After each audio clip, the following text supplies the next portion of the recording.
రాష్ట్ర ప్రజలందరికీ వైద్య ఆరోగ్య శాఖ తరపున ఈరోజు కోవిడ్ పరిస్థితిపై నేను మా డైరెక్టర్ ఆఫ్ మెడికల్ ఎడ్యుకేషన్ గారు సమాచారం ఇవ్వడం కోసం ప్రస్తుత పరిస్థితి మీద ఈ సమావేశాన్ని ఏర్పాటు చేయడం జరిగింది. ముఖ్యంగా గత వారం రోజుల నుంచి కూడా తెలంగాణ రాష్ట్రంలో పరిస్థితులు కొంత కుదుటపడుతున్నాయని చెప్పి మనం చెప్పుకోవచ్చు. ఎందుకంటే ఇలాంటి పరిస్థితులే మనం 1 or 2 days నుంచి మన దేశంలో ఎస్పెషల్లీ మహారాష్ట్ర, ఢిల్లీ ఇలాంటి రాష్ట్రాల్లో కొంచెం పరిస్థితులు మనం చూస్తుంటే వారం రోజులు కేసుల సంఖ్యలో తీవ్ర పెరుగుదల మనకు కనిపించట్లేదు. అంటే ఒక స్థిరత్వం వచ్చిందని చెప్పి మనం చెప్పుకోవచ్చు. అలాంటి పరిస్థితులే మనం ప్రస్తుతం తెలంగాణ రాష్ట్రంలో కూడా చూస్తున్నాం. డెఫినెట్గా ఇప్పుడు తెలంగాణ రాష్ట్ర ప్రభుత్వము వైద్య ఆరోగ్య శాఖ ఏదైతే ఈ కరోనా కట్టడి కోసం వివిధ రకాల డిపార్ట్మెంట్ సహకారంతో చేపట్టిందో వాటి ఫలితాలు కొంచెం కనిపిస్తున్నాయి. అలాగనే ప్రజలు రిలీజియస్గా వైద్య ఆరోగ్య శాఖ ఎప్పటికప్పుడు ఇస్తున్న సలహాలు, సూచనలు ఇవన్నీ కూడా గ్రహించి వాళ్ళు నిజంగా ఆచరిస్తున్నారు. ఈరోజు తెలంగాణ రాష్ట్ర ప్రజలకు ఇలాంటి విపత్కర పరిస్థితుల్లో స్పందించి ప్రభుత్వానికి సహకారం అందించడం, వాళ్ళ బాధ్యత నిర్వర్తించడం ముఖ్యంగా ఏదైతే ఈ కోవిడ్-19 నిబంధనలకు అనుగుణంగా ఏదైతే జాగ్రత్తలు తీసుకోవాలో ప్రజలందరూ కూడా మెజారిటీ ఆఫ్ ద పాపులేషన్ ఇప్పుడు మనం చూస్తున్నాం. బయటికి వెళ్తే మోర్ దెన్ 90% మందికి పైగా మాస్క్ ధరిస్తున్నారు, భౌతిక దూరం పాటిస్తున్నారు, చేతుల్ని శుభ్రం చేసుకుంటూ ఉన్నారు, అన్ని రకాల జాగ్రత్తలు తీసుకుంటున్నారు. చాలామంది వాళ్ళు పెద్ద పెద్ద ఫంక్షన్స్ అనుకోండి, మ్యారేజెస్ అనుకోండి, ఫ్యూనరల్స్ అనుకోండి, ఇవన్నిట్లో కూడా చాలా తక్కువ మంది పార్టిసిపేట్ చేయటం, అలాగని ఇతర ఉత్సవాలు ఏవైతున్నాయి అవి ఆల్మోస్ట్ పోస్ట్పోన్ చేసుకోవటం, క్యాన్సిల్ చేసుకోవటం చూస్తూ ఉన్నాం. నిజంగా ఎందుకంటే ఈ విపత్తు 100 సంవత్సరాలకు ఒకసారి మనం చూస్తూ ఉంటాం. ఇలాంటిది ఇది ఒక మన రాష్ట్రానికి వచ్చిన విపత్తు కాదు, దేశానికి ప్రపంచానికి వచ్చిన విపత్తు. ఈ టైంలో ప్రజలందరూ కూడా సహకరిస్తున్నారు. ఎందుకంటే మన దేశం, మన రాష్ట్రం ఇలాంటి పరిస్థితుల్లో ఉన్నప్పుడు మనం చూసాం. ఈరోజు ప్రపంచ దేశాలు అలాంటి పరిస్థితుల్లో ఉన్నప్పుడు మనం సహకారం అందించాం.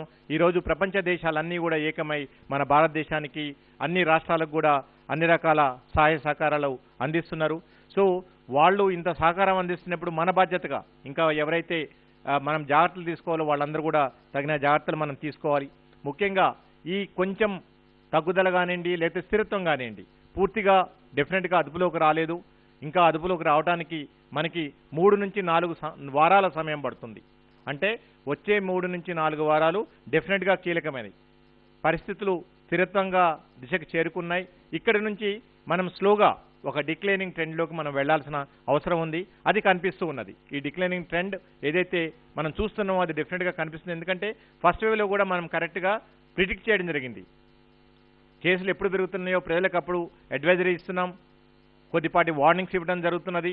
అలాగనే ఎప్పుడైతే తగ్గుతున్నదో, ఎప్పుడైతే జాగ్రత్తలు తీసుకోవాలో అవన్నీ కూడా ఎప్పటికప్పుడు కూడా తెలంగాణ వైద్య ఆరోగ్య శాఖ మనం ప్రజల్ని అలర్ట్ చేస్తూ ఉన్నది. సో దానిలో భాగంగా ఈరోజు ప్రజలకి ఈ విషయాన్ని తెలియజేయడానికి వచ్చాం. అలా అని చెప్పేసేసి మనం ఏదైతే జాగ్రత్తలు తీసుకుంటున్నామో ఆ జాగ్రత్తల్ని ఇంకా మరింత పకడ్బందీగా మనం తీసుకోవాలి. ఇప్పుడే మనం కంప్లీట్గా ఇంకొక దాంట్లో నుంచి బయటకు వచ్చేసినాం, ఇంకా మనం ఎలాంటి జాగ్రత్తలు తీసుకోవాల్సిన లేదు అనే అపోహల్లో నుంచి దయచేసి బయటికి రండి. మీరు ఇప్పుడు జాగ్రత్తలు తీసుకున్న వాటికంటే కూడా మరింత ఎక్కువగా జాగ్రత్తలు తీసుకోవాలి. ఎందుకంటే వచ్చేది పెళ్లిళ్ళ సీజన్ ఉన్నది, ఇతరత్ర పండగల సీజన్ ఉన్నది. ఈ టైంలో మనం కర్కశంగా ఈ వైరస్ని క్రష్ చేయాలి, అదుపు చేయాలంటే మనం ప్రజలు ఏదైతే జాగ్రత్తలు తీసుకోవాలో జాగ్రత్తలు ఇంకా ఎక్కువగా తీసుకుంటూ ప్రభుత్వం తీసుకున్న దానికి మీరు సహకరించడం వల్ల మనం డెఫినెట్గా ఈ సెకండ్ వేవ్లోంచి బయటపడటానికి చాలా అవకాశం ఉంటుంది. అలానే మన తెలంగాణ రాష్ట్రంలో 45 లక్షల మందికి పైగా వ్యాక్సినేషన్స్ ఇచ్చుకోవడం జరిగింది. ఈరోజు గత ఏప్రిల్ 1 నుంచి 45 సంవత్సరాల పైబడిన వ్యక్తులకు స్టార్ట్ అయిందో దాంట్లో సుమారు అన్ని రకాలు health care workers, front line workers, తర్వాత మన 45 సంవత్సరాలు పైబడిన వాళ్ళు 45 లక్షల మందికి పైగా వ్యాక్సిన్ తీసుకున్నారు. మిగిలిన వాళ్ళకు కూడా రాబోయే రోజుల్లో విడతల వారీగా వ్యాక్సిన్ లభ్యతను బట్టి ఎంత త్వరగా వీలైతే అంత త్వరగా మనం వ్యాక్సిన్ ఇచ్చడానికి ప్రయత్నం చేస్తున్నాం. అంటే ప్రభుత్వం చేపట్టిన కరోనా నివారణ కట్టడి కార్యక్రమాలు, ప్రజల్లో ఈ వ్యాధి పట్ల వచ్చిన అవగాహన, విస్తారంగా ప్రచారం జరగటం వల్ల, ప్రజలు తీసుకోవాల్సిన జాగ్రత్తలు తీసుకోవటం వల్ల, అలాగనే వ్యాక్సిన్ ప్రక్రియని మరింత ఉధృతంగా మనం చేయటం ద్వారా ఇప్పుడు తగ్గుదల కనిపిస్తున్నది. రాబోయే రోజుల్లో ఇదంతా మరింత తగ్గుదల కనిపించాలంటే ఇప్పుడు నేను చెప్పిన జాగ్రత్తలన్నీ కూడా మనం తీసుకోవాలి.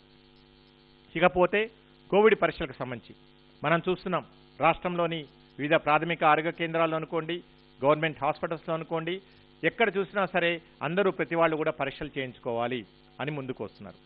దయచేసి ఇక్కడ మనం ఈ వ్యాధికి సంబంధించి ఇంకా కూడా మనం అవగాహన కల్పించుకోవాల్సిన అవసరం ఉంది, అర్థం చేసుకోవాల్సిన అవసరం ఉంది. ఎవరికి పరీక్షలు కావాలి, ఎవరికి ట్రీట్మెంట్ కావాలి, ఏ పరిస్థితుల్లో కావాలి, ఈ విషయాల పట్ల ప్రజలకి పూర్తి అవగాహన ఉండాల్సిన అవసరం ఉంది. ఫస్ట్ ఆఫ్ ఆల్ ఈ వ్యాధికి సంబంధించి మొదటి నుంచి మేము చెబుతున్నాం, ఎవరూ భయాందోళనకు గురి కావాల్సిన అవసరం లేదు, ఎవరూ ఆందోళన చెందవలసిన అవసరం లేదు. సో అలా అని చెప్పేసి ఏదైతే జాగ్రత్తలు తీసుకోవాలో ఆ జాగ్రత్తలు తీసుకోకుండా అలసత్వం పనికిరాదు. సో ముఖ్యంగా పరీక్షలకు సంబంధించి వచ్చేసేసి మీకు సిమ్టమ్స్ కనిపించినట్లయితే ముఖ్యంగా ఎలాంటి లక్షణాలు కావాలి, మీకు జ్వరం రావటం కానివ్వండి, దగ్గు కానివ్వండి, జలుబు చేయటం కానివ్వండి, కళ్ళల్లో మంటలు ఉండటం కానివ్వండి, రెడ్నెస్ ఉండటం కానివ్వండి, అలాగనే ఒళ్ళు నొప్పులు, తలనొప్పులు, విరోచనాలు అవటం కానివ్వండి, అలాగనే వాసన చూసే శక్తి కోల్పోవటము, లేకపోతే రుచిని చూసే శక్తి కోల్పోవటము, ఇలాంటి లక్షణాలు ఉంటే మీరు ఈ కోవిడ్ లైక్ సిమ్టమ్స్ అని చెప్పి మనం చెప్పుకోవచ్చు. కేవలం ఇలాంటి లక్షణాలు ఉన్న వాళ్ళకి మాత్రమే ఈరోజు కోవిడ్ నిర్ధారణ పరీక్షలు అవసరం. కానీ మనం ఏం చూస్తున్నాం, ప్రస్తుతం అందరూ కూడా ఒక పానిక్నెస్తోని అందరూ కూడా పరిగెత్తుకు వెళ్ళేసేసి పరీక్షా కేంద్రాల దగ్గర నిలబడటం, తోసుకోవటం, ఎలాంటి జాగ్రత్తలు తీసుకోకపోవటం, కోవిడ్-19 నిబంధనలు పాటించకపోవటం, దీనివల్ల మనకి ఎవరికైతే నిజంగా పరీక్షలు అవసరమో, ఎవరికైతే లక్షణాలు ఉన్నాయో వాళ్ళ వ్యక్తులు ఈ టెస్టులకి ఈ పరీక్షలకి దూరమైపోతున్నారు. అంటే లేకుండా నాకేమన్నా ఉందేమో అని ఒక అపోహ, నాకేమో ఉందేమో ఒక భయం, ఒకసారి పరీక్ష చేయించుకుంటే పోలే. కొంతమంది వ్యక్తులు అయితే వారానికి 2 సార్లు పరీక్షలకు వస్తున్నారు. సో ఇది ఇలా చేసుకోవటం వల్ల మీరు వ్యాధి లేకపోయినా, ఎలాంటి లక్షణాలు లేకపోయినా మీరు అక్కడికి వెళ్ళి మీకు మీరే వ్యాధి కొని తెచ్చుకునే పరిస్థితులు ఈరోజు మనం చూస్తున్నాం. కొన్ని ప్రాథమిక ఆరోగ్య కేంద్రాల్లో, కొన్ని హాస్పిటల్స్లో అక్కడికి వచ్చిన తర్వాత కూడా కొంతమంది, ఎందుకంటే అక్కడికి వచ్చేదంతా కూడా లక్షణాలు ఉన్న వ్యక్తులు, ఆ లక్షణాలు ఉన్న వ్యక్తులతోని లక్షణాలు లేని వ్యక్తులు కూడా కలిసిపోయి ఉండటం ద్వారా మీరు అనవసరంగా వ్యాధికి, ఆ వైరస్కి మీరు గురవుతున్నారు. తద్వారా లేని వాళ్ళు కూడా ఈ వ్యాధి బారిన పడుతున్నారు. అంటే ఈ ప్రాథమిక ఆరోగ్య కేంద్రాలు కానివ్వండి, అంటే మేము అన్ని రకాల జాగ్రత్తలు తీసుకుంటున్నాం, మా సిబ్బంది అంతా కూడా అందరినీ పద్ధతి ప్రకారం ఉంచడానికి ప్రయత్నం చేస్తున్నారు, పోలీస్ సపోర్ట్ కూడా తీసుకుంటున్నాం. సో ఇలాంటి పరిస్థితుల్లో వచ్చేసేసి మీరు అనవసరంగా లక్షణాలు లేకుండా, ఎలాంటి ఇబ్బందులు లేకుండా మీరు వెళ్ళటం ద్వారా మీరు అనవసరంగా వ్యాధి బారిన పడుతున్నారు. ఇది చాలా బాధాకరమైన విషయం. కాబట్టి ఇంతకుముందు నేను ఏదైతే లక్షణాలు చెప్పినామో ఆ లక్షణాలు అవి కూడా నార్మల్గా 2-3 డేస్ ఉంటాయి. ఇవన్నీ ఫ్లూ లైక్ సిమ్టమ్స్. ఈ 2-3 రోజులు ఉండేవి. మీరు నార్మల్గా తీసుకునే మెడిసిన్స్ ఏవైతే ఉన్నాయో అవి తీసుకోవటం ద్వారా తగ్గనప్పుడు తప్పకుండా మీరు పరీక్షలు చేయించుకోవాలి. సిమ్టమ్స్ ఉన్నప్పుడు కంపల్సరీ మీరు పరీక్షలు చేయించుకోవాలి. కాబట్టి ప్రజలకు చెప్పేది ఏంటంటే, మీకు లక్షణాలు కనిపించినప్పుడు, ఏదైతే మీ పైన చెప్పిన లక్షణాలు ఏవైతే ఉన్నాయో అవి కనిపించినప్పుడు మాత్రమే మీరు దగ్గరలో ఉన్న ప్రాథమిక ఆరోగ్య కేంద్రానికి వెళ్ళండి, లేకపోతే ప్రభుత్వ హాస్పిటల్కి వెళ్ళండి, పరీక్షలు చేయించుకోండి. అలా కాకపోతే మీరు నిజంగా ఎవరికైతే పరీక్షలు కావాలో వాళ్ళందరికీ కూడా మీరు ఇండైరెక్ట్గా పరీక్షల్ని దూరం చేసిన వాళ్ళు అవుతారు. తద్వారా వాళ్ళకి ఇతర తీవ్రమైన ఆరోగ్య సమస్యలు వచ్చే అవకాశం ఉంటుంది. అలాగనే మా ప్రాథమిక ఆరోగ్య కేంద్రాలు కూడా బ్రీడింగ్ సెంటర్స్ లాకుండా మళ్ళీ అక్కడ కూడా ఈ ఇన్ఫెక్షన్స్ మనం ఏదైతే జాగ్రత్తలు తీసుకుంటున్నామో వాటి వల్ల ఇవి కూడా బ్రీడింగ్ సెంటర్స్ అయ్యే అవకాశం ఉంటుంది. అలాగనే హాస్పిటల్స్ అడ్మిషన్స్, ఈరోజు హాస్పిటల్స్ అడ్మిషన్స్ కూడా ప్రభుత్వం ఆల్రెడీ విస్తృతమైన ఏర్పాట్లు చేయడం జరిగింది. మనం హాస్పిటల్ అడ్మిషన్స్ తీసుకుంటే ఇప్పటికే 50,000కు పైగా బెడ్స్ మనం ఈరోజు ఏర్పాటు చేసుకున్నాం. మన రాష్ట్రంలో వచ్చేసేసి ఈ 50,000 పైగా బెడ్స్లో ఆక్సిజన్ బెడ్స్ ఈరోజు 18,000 పైగా ఆక్సిజన్ బెడ్స్ ఈరోజు ఉన్నాయి మన దగ్గర. ఐసీయూ బెడ్స్ 10,000కు పైగా ఐసీయూ బెడ్స్ ఉన్నాయి. ఈరోజు ఆక్సిజన్ బెడ్స్లో ప్రభుత్వ ఆధ్వర్యంలో 6,924, ప్రైవేట్ ఆధ్వర్యంలో 11,608, అలాగనే ఐసీయూ బెడ్స్ ప్రభుత్వ ఆధ్వర్యంలో 2,279, ప్రైవేట్ ఆధ్వర్యంలో 7,878, ఇంకా కూడా ప్రభుత్వ ఆధ్వర్యంలో బెడ్స్ని పెంచడానికి ప్రయత్నం చేస్తున్నాము. కానీ ఇక్కడ ఏదైతే ఇప్పటికి కూడా మనం చూసుకుంటే ఒక 50-60% మాత్రమే ఆక్సిజన్ అండ్ ఐసీయూ బెడ్స్ నిండుకుంటూ ఉన్నాయి. ఇంకా బెడ్స్ అందుబాటులో ఉన్నాయి. ఇంకా వీటి సంఖ్యని పెంచడానికి ప్రయత్నం చేస్తున్నాం. వివిధ ప్రైవేట్ హాస్పిటల్స్తో మేము నిరంతరం సంప్రదింపులు జరుపుతున్నాం. అలాగనే ప్రైవేట్ మెడికల్ కాలేజ్తో సంప్రదింపులు జరుపుతున్నాం. అలాగనే మా డిఎంఈ గారు వారి పరిధిలో ఉన్న జిల్లా హాస్పిటల్స్, తర్వాత టీచింగ్ హాస్పిటల్స్లో ఇంకా కూడా ఉన్న వాటికంటే కూడా బెడ్ సంఖ్య పెంచడానికి ప్రయత్నం చేస్తున్నారు. దానికి సంబంధించిన డీటెయిల్స్ అన్నీ కూడా మీకు ఇస్తారు. కానీ బెడ్స్ ఎప్పుడు అడ్మిషన్ అవుతుంది, ఎప్పుడు నిజంగా పేషెంట్కి అడ్మిషన్ అవసరం? ఓకే, మనకి తెలిసిన విషయమే, దీంట్లో 85% వరకు కూడా ఎవరికి హాస్పిటల్ అడ్మిషన్ అవసరం లేదు. మీరు ఇంట్లో ఉండటం ద్వారా కానివ్వండి, కోవిడ్ కేర్ సెంటర్స్ ఉండటం ద్వారా కానివ్వండి, డాక్టర్లు ఇచ్చే సలహాలు సూచనలు తీసుకోవడం ద్వారా కానివ్వండి, మేము మా హాస్పిటల్స్లో పాజిటివ్ వచ్చిన తర్వాత ఇచ్చే హోమ్ ఐసోలేషన్ కిట్లో ఉన్న మందులు వాడటం ద్వారా కానివ్వండి, మీరు ఇంటి దగ్గరే క్యూర్ అవడానికి అవకాశం ఉంటుంది. కాబట్టి మళ్ళీ అగైన్ టెస్టులకు ఎలా అయితే పరిగెడుతున్నారో ఈ హాస్పిటల్ బెడ్స్ కూడా అలాగనే భయంతో అనుకోండి. సహజం, వైరస్ వచ్చినప్పుడు నాకేది అవుతుంది, ఈరోజు బాగానే ఉన్నాను, రేపు అవుతుంది, వారం రోజుల తర్వాత అవుతుంది అనే ఒక భయంతో ప్రజలందరూ కూడా ఆదుర్దాతోని హాస్పిటల్స్ వైపు పరిగెడుతున్నారు, బెడ్స్ కోసం తిరుగుతున్నారు. దయచేసి అలాంటివి చేయకండి. మీరు నేను చెప్పినట్లు 85% నుంచి 90% వరకు కూడా హాస్పిటల్స్ అడ్మిషన్స్ అవసరం లేదు. మీరు ఇంట్లో ఉండి ట్రీట్మెంట్ తీసుకోవడం ద్వారా, మీ డాక్టర్ సలహా తీసుకోవడం ద్వారా మీరు కంప్లీట్గా క్యూర్ అవడానికి అవకాశం ఉంటుంది. ఎందుకంటే మనం రికవరీ రేట్ చూస్తూ ఉన్నాం. లాస్ట్ టైం మన రికవరీ రేట్ 99.5%. దేశంలోనే అత్యధిక రికవరీ రేట్ ఉన్న రాష్ట్రం తెలంగాణ రాష్ట్రం. ఇప్పటికి కూడా మన రికవరీ రేట్ వచ్చేసేసి ఆల్మోస్ట్ 95% వరకు కూడా రికవరీ రేట్ ఉంది. సో కాబట్టి ఈ వ్యాధి బారిన పడ్డ వాళ్ళు 99% పైగా కూడా రికవర్ అవుతున్నారు. ఈ విషయాన్ని మనం అందరం అర్థం చేసుకోవాలి. మెయిన్ ఈ వ్యాధికి భయం లేకుండా ఉంటే సరిపోతుంది. ఏదైతే మీ ఇంట్లో 3 రోజుల వరకు కూడా ఈ జ్వరం కానివ్వండి, వైద్యుల పర్యవేక్షణలో ఉండేసేసి ట్రీట్మెంట్ తీసుకోవాల్సిన అవసరం ఉంటుంది. కాబట్టి మీకున్న వ్యాధి లక్షణాలను బట్టి, తర్వాత మీకున్న ఇతర వ్యాధులను బట్టి, కోమార్బిడిటీస్ ఏమున్నాయో అప్పుడు మాత్రమే మీరు ఆసుపత్రిలో చేరేసేసి వైద్యుల పర్యవేక్షణలో ఉండి ట్రీట్మెంట్ తీసుకుంటే మనం కుదురపడటానికి అవకాశం ఉంటుంది. సో దీనివల్ల మీరు ఇలా టెస్టులకు వెళ్ళటం వల్ల టెస్ట్ కిట్స్ లేకపోవటం, లేకపోతే హాస్పిటల్స్ అవసరం లేకపోయినా కానీ హాస్పిటల్స్కి వెళ్ళటం ద్వారా హాస్పిటల్ బెడ్స్ లేవని చెప్పేసి ఒక కృత్రిమ కొరత మనకి మనం సృష్టించుకోవటం, అలాగనే ఆక్సిజన్ అనుకోండి, రెమ్డెసివిర్ అనుకోండి, ఆల్రెడీ నిన్న మా హానరబుల్ హెల్త్ మినిస్టర్ గారు కూడా క్లియర్గా అన్ని డీటెయిల్స్ ఇవ్వడం జరిగింది. సో వీటన్నిటికి సంబంధించి కూడా మనమందరం మనకి మనమే కృత్రిమ కొరత ఒకటి సృష్టించుకుంటున్నాం. అలాంటి పరిస్థితులు తెచ్చుకోవద్దు. ఎందుకంటే వేరే రాష్ట్రాలతో పోలిస్తే డెఫినెట్గా తెలంగాణ రాష్ట్రం చాలా మెరుగైన పరిస్థితుల్లో ఉన్నది. ఈరోజు బెడ్స్ పరంగా అనుకోండి, టెస్టుల పరంగా అనుకోండి, ఆక్సిజన్ పరంగా అనుకోండి, ఇతరత్ర ప్రాణాధార మందులు ఏవైతున్నాయో వీటన్నిటి పరంగా కూడా తెలంగాణ రాష్ట్ర ప్రభుత్వం ముందు నుంచి కూడా అన్ని రకాల జాగ్రత్తలు తీసుకున్నది. ఇప్పుడు కూడా ఈ జాగ్రత్తని కంటిన్యూ చేస్తున్నది. ఈరోజు హానరబుల్ చీఫ్ మినిస్టర్ గారు పాజిటివ్ అయ్యింది కూడా ప్రతి గంటకు ఒకసారి మా చీఫ్ సెక్రటరీ గారితోని మాతోని నిరంతరం సంప్రదింపులు జరుపుతున్నారు. వారు అమూల్యమైన సలహాలు సూచనలు ఇస్తున్నారు. మా హెల్త్ మినిస్టర్ గారు కూడా ఇది 24/7 దీనికి సంబంధించిన అన్ని కూడా పర్యవేక్షిస్తున్నారు. చీఫ్ సెక్రటరీ గారు హై లెవెల్లో అన్ని ఈ వివిధ రకాల డిపార్ట్మెంట్స్ అన్నిటికీ కూడా ఆక్సిజన్ అనుకోండి, ఇంజెక్షన్స్ అనుకోండి, హాస్పిటల్ బెడ్స్ అనుకోండి, ఈ అన్ని రకాలకు సంబంధించి సీనియర్ ఐఏఎస్ ఆఫీసర్స్ అందరినీ కూడా కమిటీస్ రూపంలో వేసేసి వాళ్ళందరూ కూడా నిరంతరం పర్యవేక్షిస్తున్నారు. అంటే ఈరోజు మన డిపార్ట్మెంట్లో మా సిబ్బంది ఎవరైతే ఉన్నారో ఈరోజు కూడా వందలాది మంది మా సిబ్బంది ఈరోజు కోవిడ్ బారిన పడ్డారు. అయినా సరే అందరూ వచ్చి ఈరోజు పనిచేస్తూ ఉన్నారు. ఒకళ్ళిద్దరు మరణించడం కూడా జరిగింది ఇప్పుడు. అయినా సరే వాళ్ళ కుటుంబ సభ్యులు కొంతమంది కోల్పోవడం కూడా జరిగింది. ఇలాంటి పరిస్థితుల్లో కూడా ప్రజల ఆరోగ్యాన్ని దృష్టిలో పెట్టుకొని ప్రజలకి ఈ మహమ్మారి నుంచి బయటపడాలనే దృష్టితోని మా ప్రజారోగ్య సిబ్బంది, తర్వాత మా హాస్పిటల్స్లో పనిచేస్తున్న డాక్టర్లు, నర్సులు ఇప్పటికీ 1.5 year నుంచి నిరంతరం పనిచేస్తుండి వాళ్ళల్లో ఒక నీరసం వచ్చినా సరే ఎంత త్వరగా వెళ్ళి అంత త్వరగా ప్రజలందరినీ కూడా ఈ మహమ్మారి నుంచి బయటపడాలని చెప్పేసి అలు పెరగక కుటుంబ సభ్యుల దూరంగా ఉంటూ వాళ్ళ పర్సనల్ లైఫ్ ఏదైతుందో అది కూడా త్యాగం చేస్తూ ఈరోజు వాళ్ళందరూ కూడా మీకు సేవలు చేస్తున్నారు. ఈరోజు ముఖ్యంగా మా హానరబుల్ చీఫ్ మినిస్టర్ గారు కూడా ఈరోజు ఈ వైరస్తోని డౌన్ అయినా సరే ఈరోజు నిరంతరం రాష్ట్ర ప్రజల ఆరోగ్యం దృష్టిలో పెట్టుకొని వాళ్ళు ఎప్పటికప్పుడు కూడా మాకు సలహాలు సూచనలు ఇస్తున్నారు.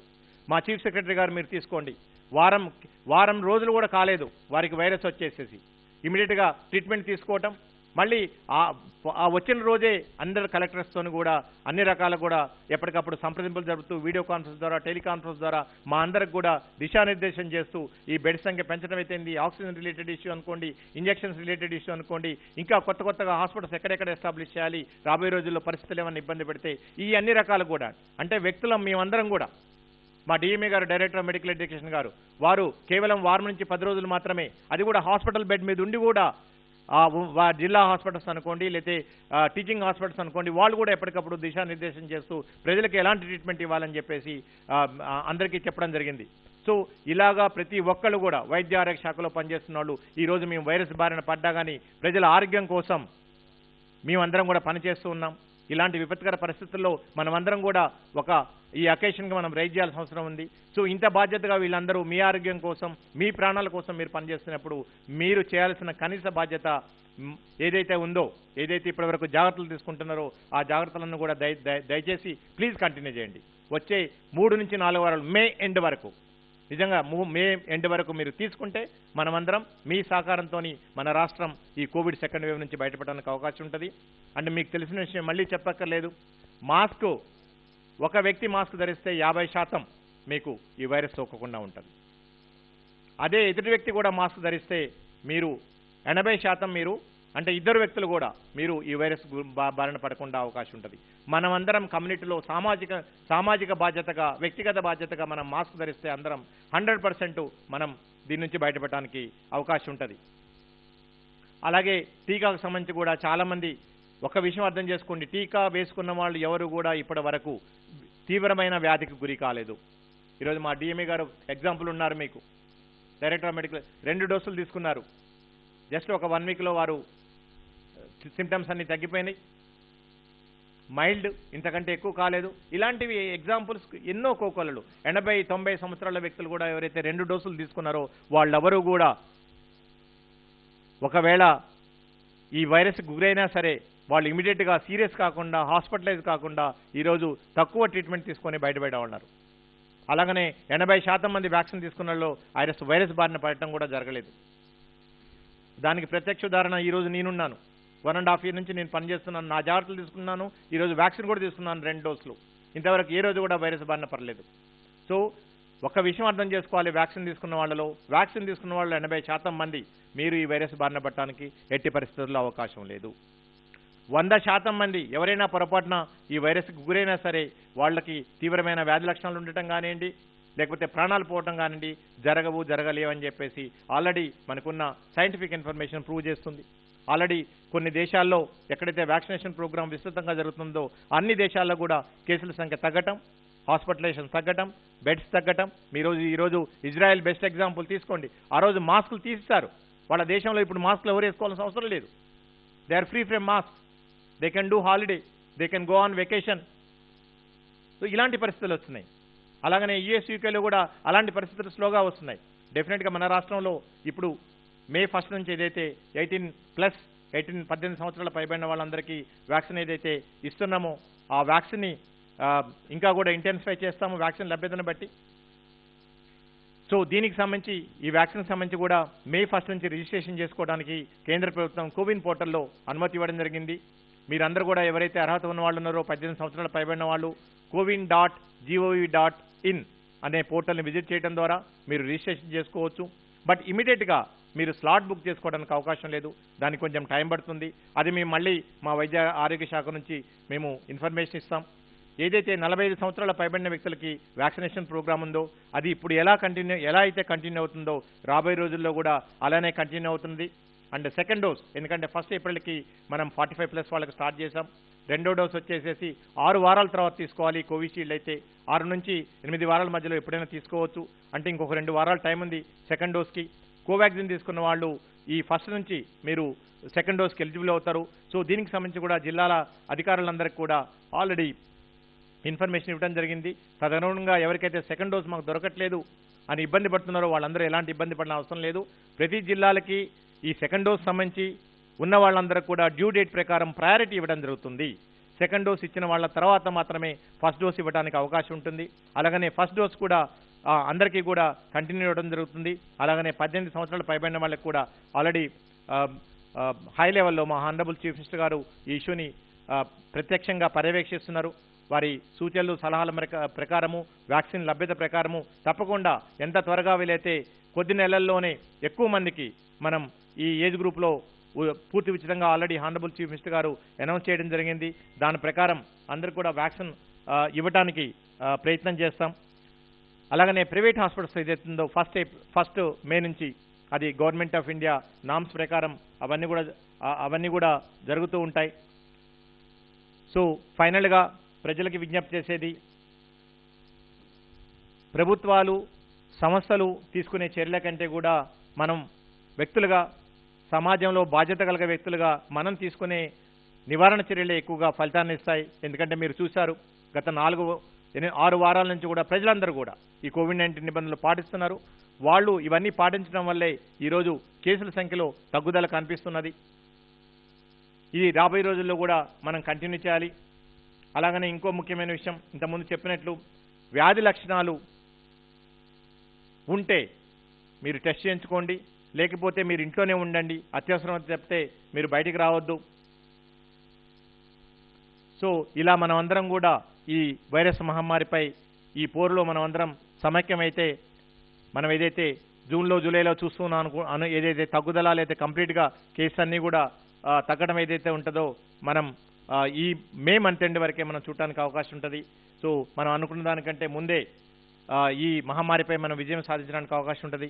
అలాగనే ప్రజలకి ఏమైనా హెల్ప్ లైన్ మీకు సంబంధించి ఏమైనా ఇబ్బందులు ఉన్నా కానీ ఈ కోవిడ్కి సంబంధించి మీరు 24/7 104 నెంబర్కి కాల్ చేయడం ద్వారా మీ గ్రీవియన్సెస్ కానివ్వండి, మీకున్న బాధలు కానీ రిజిస్ట్రేషన్ చేసుకోవచ్చు.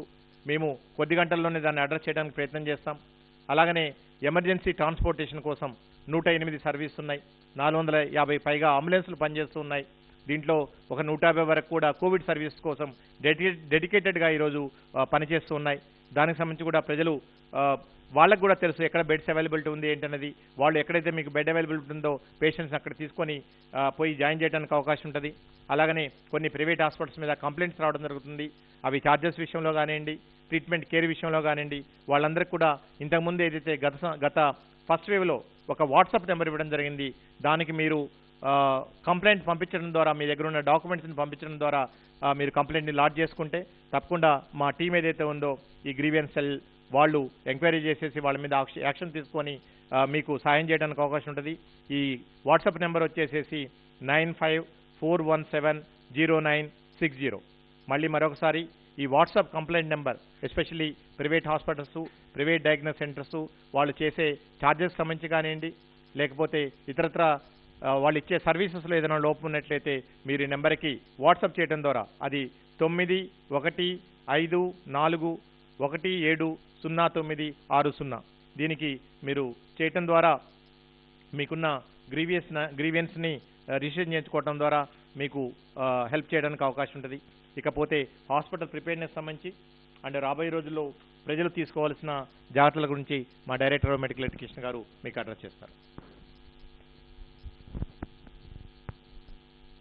నమస్కారం అండి.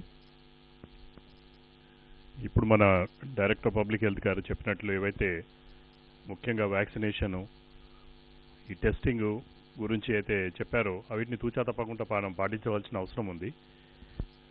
ఇప్పుడు లాస్ట్ 1 year ఎప్పుడైతే లాస్ట్ ఇయర్ మనకి ఫస్ట్ వేవ్ వచ్చిందో ఆ టైంలో మనము ఇన్ఫ్రాస్ట్రక్చర్ ఏదైతే డెవలప్ చేసుకున్నామో, ముఖ్యంగా హాస్పిటల్ పడకలలో ఆక్సిజన్ బెడ్స్ ఆనాడు మొత్తము మన అన్ని government hospitals including TME side hospitals కానివ్వండి, మన వైద్య విధాన పరిషత్ సైడ్ హాస్పిటల్స్ అన్నిట్లో కలుపుకుంటే ఒక 1000 పడకలు కూడా ఆక్సిజన్ లైన్స్ లేకుండే. కానీ ఈ కరోనా వచ్చిన తర్వాత లాస్ట్ 1 yearలో మనం ఆల్మోస్ట్ ఇప్పుడు 10,000 పడకలకు ఆక్సిజన్ లైన్స్ వేసుకున్నాం. అవి ఇవాళ శ్రీరామరక్షలాగా మనకు 100 మంది పేషెంట్స్ వచ్చినా కానీ వాళ్లకు మనము ఆక్సిజన్ ఇచ్చే పరిస్థితి ఉంది. ఇది మీరు కంపేర్ చేసి చూడండి, వేరే స్టేట్స్లలో ఎక్కడైతే ఉందో అటువంటి పరిస్థితులు ఇవాళ మన రాష్ట్రంలో లేవు. ముఖ్యంగా మన గౌరవ ముఖ్యమంత్రి గారు కానివ్వండి, మన హెల్త్ మినిస్టర్ గారు ఆ దినం ఇచ్చిన డైరెక్షన్స్ ప్రకారము వార్ ఫుటింగ్ మీద ఈ ఆక్సిజన్ లైన్స్, అదొకటి కాకుండా ఆక్సిజన్ స్టోరేజ్ కెపాసిటీ ఈరోజు మీరు చూస్తున్నారు డిఫరెంట్ స్టేట్స్లో ఆక్సిజన్ కన్జంప్షన్ ఎక్కువ కావడం వల్ల అక్కడ స్టోరేజ్ కెపాసిటీ లేకపోవడం వల్ల వాళ్ళ దగ్గర ప్రాబ్లం వస్తుంది. కొన్ని హాస్పిటళ్లలో మరణాలు కూడా సంభవించినాయి. కానీ మనము ఆల్మోస్ట్ 23 హాస్పిటల్స్లో సిలిండర్స్ పెద్ద ట్యాంక్స్ పెట్టాం. అంటే ఒక్కసారి ట్యాంక్ ఫిల్అప్ అయిందంటే మినిమం మనకు ఒక 48 గంటల దాకా కూడా ఆక్సిజన్ సప్లైస్లో ఏమైనా అంతరాయం కలిగిస్తే మనకు తట్టుకుంటానికి అక్కడ సప్లై చేస్తానికి వీలుంటుంది. ఇదే కాకుండా ఆక్సిజన్ సిలిండర్స్ కూడా మనం పొందుపరిచాం. డి టైప్ సిలిండర్స్ అంటారు. అంటే ఇవి మ్యానిఫోల్డ్స్ పెట్టి సప్లై చేస్తారు. ఇంతకుముందు ఈ పెద్ద ట్యాంక్స్ లేనప్పుడు ప్రతి హాస్పిటల్లో మనం ఆక్సిజన్ అంతా సిలిండర్స్తోనే సప్లై చేసేవాళ్ళం. లాస్ట్ ఇయరే ఒక 2000 సిలిండర్స్ని మనము సమకూర్చుకొని అన్ని హాస్పిటల్స్లో including up to community health centres ద్వారా కూడా మనం సప్లై చేశాం. ఈ సెకండ్ వేవ్ స్టార్ట్ అయినప్పటి నుంచి ముఖ్యంగా ఈ ఆక్సిజన్ దాని మీద గవర్నమెంట్ కూడా ఒక ఉన్నత అధికారులతో ఒక కమిటీ పెట్టింది. తర్వాత కొందరు నోడల్ ఆఫీసర్స్ ఉన్నారు.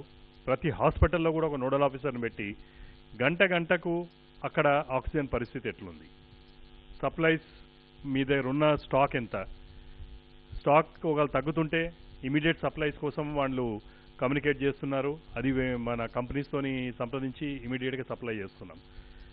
ఇదే కాకుండా వాళ్ళ దగ్గర ఏవైతే బ్యాకప్ కోసం ఉన్న డి టైప్ సిలిండర్స్, పెద్ద సిలిండర్స్ ఉంటాయి, ఇవన్నిటిని కూడా మనం ఫిలప్ చేసి రెడీగా పెడుతున్నాం. ఎందుకంటే బై ఛాన్స్ ఏదన్నా కారణాల వల్ల కొద్దిగా సేపు డిలే అయినా కానీ మనము లోకల్గా ఉన్న మన ఆక్సిజన్ సప్లైస్ని ఎటువంటి అంతరాయం కలగకుండా కూడా సప్లై చేస్తానికి ఇవన్నీ కూడా వ్యవస్థ చేసి పెట్టినాం. ఇదే కాకుండా రీసెంట్లీ మీరు చూసుంటారు, గౌరవ ముఖ్యమంత్రి గారు హాస్పిటల్ అన్ని పడకలని మన దగ్గర 20,000 పడకలు ఉన్నాయి మొత్తము స్టేట్లో. అందులో ఆల్రెడీ 10,000 పడకల మీద మనం ఆల్రెడీ ఆక్సిజన్ లైన్స్ వేసి ఉన్నాము. వేరే పడకలు కూడా 20 crores complete oxygen pipe lines వేపియాలని ప్రతిపాదన ఆల్రెడీ వర్క్ స్టార్ట్ అయింది. ఇది వార్ ఫుటింగ్ మీద ఇంకా కొన్ని రోజులలో అన్ని హాస్పిటల్స్లో కూడా మనకు including up to CSC level వరకు కూడా, అంటే ఈ టీచింగ్ సైడ్ 22 హాస్పిటళ్లలో, టీవీపీ హాస్పిటల్ 96 హాస్పిటల్లో, తర్వాత కొన్ని community health centres director public health side కూడా ఉన్నాయి 52. ఇవన్నీ హాస్పిటల్స్లో కూడా మనము ఆక్సిజన్ లైన్స్ వేసుకుంటాం. ఇది ఒక్కసారి ఇది అయిపోయిందంటే రేపటి దినం ఎటువంటి విపత్తు వచ్చినా కానీ మనకు ఈ ఆక్సిజన్తోని వచ్చే ప్రాబ్లమ్స్ అంటూ ఏవి కూడా ఉండవు. ఈరోజు ఆల్రెడీ మన డైరెక్టర్ గారు చెప్పినట్లు మీకు ఆక్సిజన్ బెడ్ల సంఖ్య ఎందరు మంది పేషెంట్స్ ఉన్నారన్నది కూడా క్లియర్ చెప్పారు. ఎవరు కూడా పేషెంట్స్ భయభ్రాంతులై మీరు ఆక్సిజన్ దొరకటం లేదు అని ఇటువంటి దాంతోని హైబదపడవలసిన అవసరం లేదు. ముఖ్యంగా ఏంటంటే ఒక్క ప్రాబ్లం ఎక్కడొస్తుందంటే చాలామంది పేషెంట్స్ కొన్ని స్పెసిఫిక్ హాస్పిటల్స్ పోవాలనుకుంటారు. గవర్నమెంట్ హాస్పిటల్స్ ఒక రెక్క అయితే ప్రైవేట్ హాస్పిటల్ సెక్టర్లో కూడా కొన్ని హాస్పిటల్సే వాళ్ళకి ఆలోచనకు వస్తాయి. సడన్గా నాకు ఏదో ప్రాబ్లం వచ్చింది ఒక హాస్పిటల్కి పోవాలంటే, అయితే మేము 108 అంబులెన్స్ వాళ్ళకి కూడా మన పోర్టల్ ఏదైతే ఉంటుందో బెడ్స్ అప్డేట్ చేస్తుంటాం. కంటిన్యూస్ డైనమిక్ ప్రొసీజర్ అది. ఒక హాస్పిటల్ వాళ్ళు ఈ టైంలో ఎన్ని ఐసీయూ బెడ్స్ ఉన్నాయి, ఎన్ని వెంటిలేటరీ బెడ్స్ ఉన్నాయి, ఇవన్నీ కూడా అందులో అప్డేట్ అవుతుంటాయి. అటువంటి దాన్ని కూడా యాక్సెస్ ఇచ్చాం. వాళ్ళ డ్రైవర్స్కి వాళ్ళకి యాక్సెస్ ఉంది అక్కడ ఉండే పైలట్కి. సో వాళ్ళు కూడా బై ఛాన్స్ ఓ ఎక్స్ హాస్పిటల్ ఒక ఏరియాలో ఒక పేషెంట్ నేను పోవాలనుకుంటే ఆ పర్టికులర్ హాస్పిటల్లో బెడ్స్ లేవు, కానీ ఇదే ప్రాంతంలో వేరే హాస్పిటళ్లలో మీకు బెడ్స్ ఉన్నాయి. అది గవర్నమెంటే కానివ్వండి, ప్రైవేటే కానివ్వండి, అది చెప్పగలుగుతాడు. దీనివల్ల ఏమవుతుందంటే అన్నెసరీగా ఒక సీరియస్గా ఉన్న పేషెంటు ఓ 4 హాస్పిటల్కి తిరిగి టైం వేస్ట్ చేసుకునే అవసరం ఉండదు. ఈ సదుపాయం ఆల్రెడీ మేము లాస్ట్ 1.5 months నుంచి ఇది ఇంప్లిమెంట్ చేశాము. దీనివల్ల ఈరోజు అంబులెన్స్లు వేరే హాస్పిటల్ తిరగడం కూడా తగ్గింది. అది కూడా పేషెంట్స్ కూడా ఒకటి గుర్తుపెట్టుకోవాలి. ఒకసారి సీరియస్ కండిషన్ ఉన్నప్పుడు ఎంత తొందరగా అయితే అంత తొందరగా దగ్గర ఉన్న అవైలబుల్ హాస్పిటల్లో వెళ్ళి మెడికల్ ట్రీట్మెంట్ స్టార్ట్ చేయడం అన్నది ఇంపార్టెంట్. ఎందుకంటే కొద్దిగా డిలే అయినట్లయితే తర్వాత అడ్మిట్ అయినా కానీ మనము ట్రీట్మెంట్ ఇచ్చినా కానీ దానివల్ల ప్రయోజనాలు అంత ఉండకపోవచ్చు. అయితే ఇప్పుడు ముఖ్యంగా ఏదైతే అర్లీగా డయాగ్నోస్ కాగానే ట్రీట్మెంట్ ఏది తీసుకోవాలో అన్నటి గురించి కూడా శ్రీనివాస్ గారు చెప్పారు. అయితే ఒక్క మాట నేను చెప్పదలుచుకున్నాను, ఎస్పెషల్లీ రెమెడీసివిర్. అందరూ ఎలా అనుకుంటున్నారంటే పేషెంట్స్, ఎందుకంటే ఇన్నోసెన్స్, ఒకసారి డిజీజ్ వచ్చినప్పుడు అందరు కూడా భయం ఉంటుంది. ఎస్పెషల్లీ నాన్ మెడికల్ పర్సనల్కి అయితే ఇంకా భయం ఉంటుంది. వాళ్ళు ఏమనుకుంటున్నారంటే ఏదో రెమెడిసివిర్ అంటే ఏదో బ్రహ్మాస్త్రము, అది తీసుకుంటే ఏం ప్రాబ్లం ఉండదు, అది ఆటోమేటిక్ డెత్ ఉండదు. ఇదంతా అపోహనండి. ఎందుకంటే they are clear cut guidelines. అది కూడా ఇప్పటికి కూడా దాన్ని ఇన్వెస్టిగేటివ్ డ్రగ్ కిందనే కన్సిడర్ చేస్తారు. అట్లనే పర్మిషన్ ఇచ్చింది గవర్నమెంట్ ఆఫ్ ఇండియా కానివ్వండి, ఎక్కడ మొత్తం వేరే కంట్రీస్లో కూడా. ముఖ్యంగా ఏంటంటే అది కొద్దిగా వైరల్ లోడ్ తగ్గిస్తుందని దానికి కొన్ని స్పెసిఫిక్ గైడ్ లైన్స్ ఉన్నాయి. ఐసీఎంఆర్ కానివ్వండి, మన all India institute of medical sciences కానివ్వండి, కొన్ని స్పెసిఫిక్ గైడ్ లైన్స్ రీసెంట్లీ కూడా గైడ్ లైన్స్ని మళ్ళీ స్పెసిఫై చేశారు. I think on 22nd of this month. దాంట్లో ఎవరికైతే శాచ్యురేషన్స్ 92 దాని కిందికి పడినట్లయితే ప్లస్ సివియర్గా రెస్పిరేటరీ డిస్ట్రెస్ గిన్ వచ్చినట్లయితే అటువంటి వాళ్ళలో మీరు వాడండి. కానీ ప్రతి కేసు అంటే మీకు కోవిడ్ అని ప్రూవ్ కాగానే ఇమీడియట్లీ పోయి హాస్పిటల్లో అడ్మిట్ అయ్యి మాత్రము ఈ డ్రగ్ తీసుకోవద్దు. అన్నెసరీ దీనివల్ల ఏమవుతుందంటే ఒక కృత్రిమ కొరత మొదలవుతుంది మార్కెట్లో. దీనివల్ల కొంత దళారులు దాన్ని ఎక్స్ప్లాయిట్ చేస్తున్నారు. అందుకోసము ఇంతకుముందు కూడా లాస్ట్ ఇయర్ మీరు చూస్తుంటారు, టోలిసిలోమాబ్ కూడా ఇంజెక్షన్ అందరూ కొన్ని 1,00,000 2 లక్షలకు కూడా బయట బ్లాక్ మార్కెట్లో అమ్మారు. కానీ ఈరోజు చాలా హాస్పిటల్స్లో అది వాడడం లేదు. సింపుల్ స్టెరాయిడ్స్ ఇస్తున్నారు. అవసరం పడితే ఏదన్నా ఇమ్యూనిటీ సర్జ్ ఉన్నట్లయితే సింపుల్ స్టెరాయిడ్స్, చీప్గా ఉన్న డ్రగ్స్ లైక్ డెక్సామెథాసోన్, ప్రెడిసోలోన్ డ్రగ్స్ ఇస్తున్నారు. దాంతో బ్రహ్మాండమైన రిజల్ట్స్ ఉన్నాయి. సో ప్యానిక్ రియాక్షన్ వద్దు. అడిక్వేట్ ఫెసిలిటీస్ అవైలబుల్ ఉన్నాయి. అన్నెసరీగా పోయి హాస్పిటల్ అడ్మిట్ అయ్యి నిజంగా అవసరం ఉన్నట్లయితే ఏవైతే మనం టిపికల్ చెప్తున్నామో, ఒక 3-4 రోజులు ఫీవర్ తగ్గుతలేదు, హై ఫీవర్ ఉంది, 101 degrees ఉన్నది, మీకు కొద్దిగా ఊపిరి తీసుకునేలా కష్టమవుతుంది, నడుస్తుంటే మీకు కొద్దిగా కష్టం అనిపిస్తుంది, అటువంటి కారణాలుండి ఇంకేమైనా కోమార్బిడిటీస్ ఉంటే తప్పకుండా వెళ్ళి హాస్పిటల్లో అడ్మిట్ కాండి. అర్లీగా ట్రీట్మెంట్ మీకు స్టార్ట్ చేస్తారు. అంతేగాని డయాగ్నోజ్ కాగానే నేను ఇమీడియట్లీ నాకు కరోనా ఉంది, నేను హాస్పిటల్లో ఉండాలి అనుకుంటే మనం ఎన్ని ఫెసిలిటీస్ క్రియేట్ చేసినా కానీ దానివల్ల మన వేరే వాళ్ళకు నిజంగా అవసరం ఉన్న వాళ్ళకి బెడ్ అవైలబుల్ లేకుండా అయిపోతుంది. అందుకోసము మొన్న చీఫ్ సెక్రటరీ గారు కూడా ఎప్పుడైతే రివ్యూ మీటింగ్ పెట్టారో దాంట్లో క్లియర్గా ఒకటి చెప్పారు, బెడ్స్ని ఆడిట్ చేయండి. ఆడిట్ అంటే ఒక పేషెంట్ ఒక బెడ్ మీద ఉన్నట్లయితే నిజంగా అతనికి అది అవసరం ఉన్నదా, అతనికి ఆక్సిజన్ ఇచ్చే అవసరం ఉందా, ఆక్సిజన్ ఇచ్చే అవసరం లేకపోతే ఒక ఆర్డినరీ పేషెంట్ ఒక ఆక్సిజన్ బెడ్ మీద పెట్టి నిజంగా ఒక పేషెంట్ ఆక్సిజన్ అవసరం ఉన్నట్లే హాస్పిటల్కి వస్తే వాళ్ళకి అది ప్రొవైడ్ చేయలేకపోతే ఇట్స్ ఎ క్రిమినల్ వేస్ట్. అది మనం ఇంత ఫెసిలిటీస్ క్రియేట్ చేసి, అది గవర్నమెంట్లే కానివ్వండి, ప్రైవేట్లే కానివ్వండి, ఇటువంటి ఈ మనం షార్టేజ్ ఉండడం వల్లనే ప్రాబ్లమ్స్ వస్తున్నాయి. సో మై రిక్వెస్ట్ అందరికి కూడా ఏవైతే స్టాండర్డ్గా మనము మీడియా పరంగా మనం ఏవైతే చెప్తున్నామో, సోషల్ మీడియాలో కూడా ఎంతో మంది డాక్టర్లు ఈ డిజీజ్ గురించి అవగాహన కల్పిస్తున్నారో, సింపుల్ డిజీజ్కి మీరు హాస్పిటల్కి వచ్చే అవసరం లేదు. ఏదైతే మేము ఇంతకుముందు చెప్పినట్లు అటువంటి సిమ్టమ్స్ ఉండి మీకు ఊపిరి తీసుకునే కష్టం అయితే ఇమ్మీడియట్లీ, అది కూడా ఊపిరి తీసుకుంటే కష్టం ఉంటే మీరు రోజు 2 రోజులు 3 రోజులు ఇండ్లలో ఉండొద్దు. ఎందుకంటే దానివల్ల తర్వాత మీకు ట్రీట్మెంట్ ఇచ్చినా కానీ రిట్రైవ్ చేయడం చాలా కష్టమవుతుంది. అర్లీగా వెళ్ళిపోండి. కొద్దిగా కూడా మీకు రెస్పిరేషన్ ప్రాబ్లం అనిపిస్తే అర్లీ సైన్ అది, please go to the hospital. అటువంటి వాళ్లకు కరెక్ట్ టైంలో ట్రీట్మెంట్ స్టార్ట్ చేసినట్లయితే ఎటువంటి ప్రాబ్లం ఉండదు.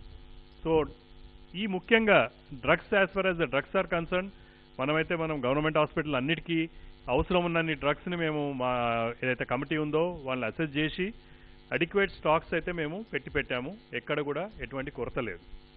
అయితే కొన్ని హాస్పిటళ్లలో మనం మీడియా పరంగా మీరు చూస్తున్నారు, కొన్ని డెత్స్ చూస్తున్నారు. ఇటువంటి పాండమిక్లో డెత్స్ కావడం అన్నది దాన్ని ఎవరు ఆపలేరు. ఎందుకంటే కొందరు అర్లీగా హాస్పిటల్కి వచ్చినట్లయితే ప్రాబ్లం లేదు, వాళ్ళు క్యూర్ అయిపోతున్నారు.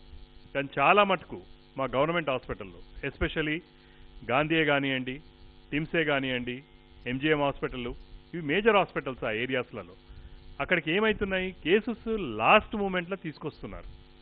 ఇందులో కొన్ని కోవిడ్ ఉన్నాయి, కొన్ని నాన్ కోవిడ్ ఉన్నాయి. కొన్ని కేసెస్ ఎందుకంటే మనము ఈసారి ఈవెన్ కోవిడ్ హాస్పిటల్ అని కన్వర్ట్ చేసిన గాంధీలో కూడా ఏదన్నా పేషెంట్ క్రిటికల్గా ఉండి దమ్ముండి అటువంటి ఏదైనా ప్రాబ్లమ్స్ ఉండి సారీ కేసులు ఉండొచ్చు, వాళ్ళని అడ్మిట్ చేసుకుంటున్నాం. ఎందుకంటే there are court directions, you cannot deny any case. So we are admitting those cases. అటువంటి వాళ్ళలో చాలామంది మరణాలు అవుతాయి. ఈ రొటీన్గా కూడా మనకు ఈ హాస్పిటళ్లలో ఇటువంటి క్రిటికల్ కేసెస్ వచ్చినప్పుడు వాళ్ళ మరణాలు ఉంటాయి. అయితే ముఖ్యంగా ఏంటంటే ఈ అన్ని కేసులు కూడా మేము అనలైజ్ చేశాం. చాలా మటుకు కేసెస్ విత్ ఇన్ 24 hours, అందులో కూడా ఫ్యూ అవర్స్లో డెత్స్ అవుతున్నాయి. కొన్ని అయితే బ్రాడ్ డెడ్ కేసెస్, అంటే హాస్పిటల్కి షిఫ్ట్ అయ్యి మా దగ్గరికి వచ్చే వారికే చనిపోయి ఉంటున్నారు.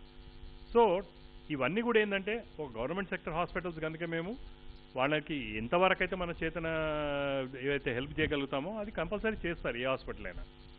ఇది నేను ఎందుకు క్లియర్గా చెప్తున్నానంటే ఆ హాస్పిటల్ తప్పిదం వల్ల కాదు, ఆ హాస్పిటల్లో ట్రీట్మెంట్ కొరత వల్ల కాదు, డిజీజ్ ప్రోగ్రెషన్ వల్ల, ప్లస్ వేరే డిజీజెస్ ఏవైతే ఉన్నాయో సారీ కేసులే కానివ్వండి, వేరే క్రిటికల్ కేసెస్ ఏవైతే ఉంటాయో, మెడికల్ ప్రాబ్లమ్స్ ఉంటాయో అటువంటి కేసులు కూడా మరణాలు అటువంటి దాంట్లో సంభవిస్తాయి. కానీ ఈ టైంలో మేము ఏం చేస్తున్నామంటే అన్ని కేసులను కూడా స్టెరాయిల్గా వాళ్లకు సోడియం హైపోక్లోరైడ్తో క్లీన్ చేసి వాళ్ళని బాడీ బ్యాగ్స్లో పెట్టే మేము ఇస్తున్నాం. ఎందుకంటే పేషెంట్ అటెండెంట్స్ కూడా ఇది ఇటువంటి పేషెంట్కి ఈమె కోవిడ్ లేదు, ఇది ఒట్టిసారి కేసు అయినా కానీ అని చెప్పినా కానీ కొందరు ముందుకు రావడం లేదు. ఎందుకంటే అందరు దాన్ని చాలా భయం ఉంటుంది అనండి కోవిడ్ అన్నారు. ఇది కోవిడ్ కాదు, ఇది ఆర్డినరీ కేస్ ఆఫ్ సారీ అని చెప్పినా ముందుకు రావడం లేదు. అందుకోసము అన్ని కేసులకు మేము ఇటువంటి జాగ్రత్తలు తీసుకొనే బాడీ బ్యాగ్స్లో పెట్టే మేము వాళ్ళకి ఇస్తున్నాం. So our final what I want to say is, ఎవరికైతే మినిమం సిమ్టమ్స్ ఉన్నాయో, మైల్డ్ సిమ్టమ్స్ ఉన్నాయో మీరు హాస్పిటల్లోకి రావద్దు. మోడరేట్ సిమ్టమ్స్, కోమార్బిడిటీస్ ఉన్నవాళ్ళు ఇమీడియట్లీ హాస్పిటల్స్కి రిపోర్ట్ చేయండి. సీవియర్ కేసెస్ స్టేజ్ పోకుండా అంతకుముందే రిపోర్ట్ చేసినట్లయితే మనం చాలామంది ప్రాణాలు కాపాడగలుగుతాము. అండ్ డిస్ట్రిక్ట్స్లో ఉన్నవాళ్ళు హైదరాబాద్కి వచ్చే అవసరం లేదు. ఎందుకంటే ప్రతి డిస్ట్రిక్ట్లో డిస్ట్రిక్ట్ హెడ్ క్వార్టర్స్ హాస్పిటల్లో మనం ఇవన్నీ ఫెసిలిటీస్ క్రియేట్ చేశాం. అంటే ఇప్పుడు గాంధీలో ఏవైతే ఫెసిలిటీస్ ఉన్నాయో అవి మినియేచర్ సైజ్లో అక్కడ హాస్పిటల్ సరిపోతట్లు అక్కడ క్రియేట్ చేశాం మేము. సో ఎవరు కూడా డిస్ట్రిక్ట్స్కి హైదరాబాద్ దాకా రావద్దు. మీరు దగ్గరున్న హాస్పిటల్స్కి వెళ్ళండి. ఫర్ ఎగ్జాంపుల్ కరీంనగర్లో కరీంనగర్ హాస్పిటల్కి వెళ్ళండి. మీరు ఖమ్మంలో ఉన్నారా, ఖమ్మం డిస్ట్రిక్ట్ హెడ్ క్వార్టర్స్ హాస్పిటల్కి వెళ్ళండి. అక్కడ ఏదైతే ట్రీట్మెంట్ మనకు గాంధీలో ఇస్తున్నారో ఆ ట్రీట్మెంట్ మీకు అక్కడ అవైలబుల్ ఉంది. ముఖ్యంగా ఏంటంటే ఈ మేజర్ హాస్పిటల్స్ని ఓవర్ క్రౌడింగ్ అయితే నిజంగా క్రిటికల్ కేసెస్కి మనము ట్రీట్మెంట్ ఇవ్వడానికి ప్రెషర్ ఎక్కువవుతుంది. అందుకోసము ఈక్వల్ డిస్ట్రిబ్యూషన్ ఆఫ్ కేసెస్ ప్రతి డిస్ట్రిక్ట్లో ఎక్కడెక్కడ అవసరం ఉందో అక్కడ డిస్ట్రిబ్యూట్ అయినట్లయితే మనము మంచి ట్రీట్మెంట్ ఇవ్వగలుగుతాము, చాలామంది ప్రాణాలను కూడా మనం కాపాడగలుగుతామండి. Thank you.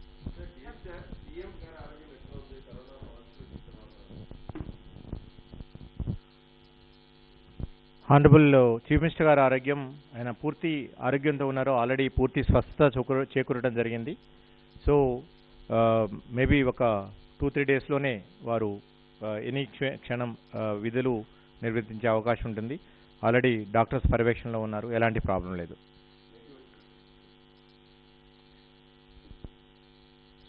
సో